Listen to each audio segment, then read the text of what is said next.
AITA for not giving up my seat and embarrassing the woman who demanded my seat.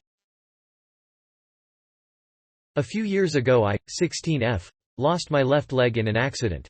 I've been using a prosthetic leg since then, and because my family is well of, it is a pretty advanced one to the point where it just looks like I just have two normal legs whenever I wear long trousers. Which I usually do because I'm really self-conscious about showing my prosthetic. These days I can pretty much do anything I like without issues, walking, running, going upstairs, etc. The main issue is keeping my balance when there are sudden changes in movement. In places like trains and buses. Which is where the topic of this post comes in. I was riding the train and sat down in the seat reserved for disabled, elderly and pregnant women.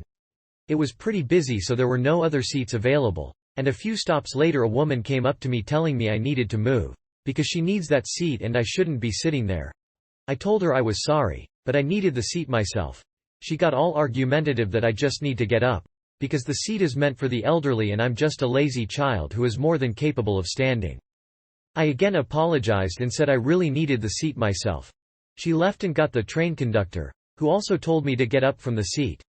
I was really done with being treated this way now, so I rolled up my trouser leg, showed my prosthetic and told her I wasn't going to move. She suddenly got very red-faced and mumbled something before she got off at the next station. AITA. I could have said I have a prosthetic right away, but it's a really touchy subject for me and it makes me feel very self-conscious. That's why I always wear long trousers so nobody can see or has to know. NTA we're all built differently. I'd have just pulled up my pant leg and been like, you fucking serious? But you did it differently and more politely than would have done. You cannot possibly be an asshole for handling it more graciously than most would. NTA no one is obligated or entitled to know your disability. You shouldn't have to prove that you belong in a disabled space. Some disabilities are less obvious or even invisible. This woman and especially the train conductor had no right to question you this way. It was inappropriate and unprofessional.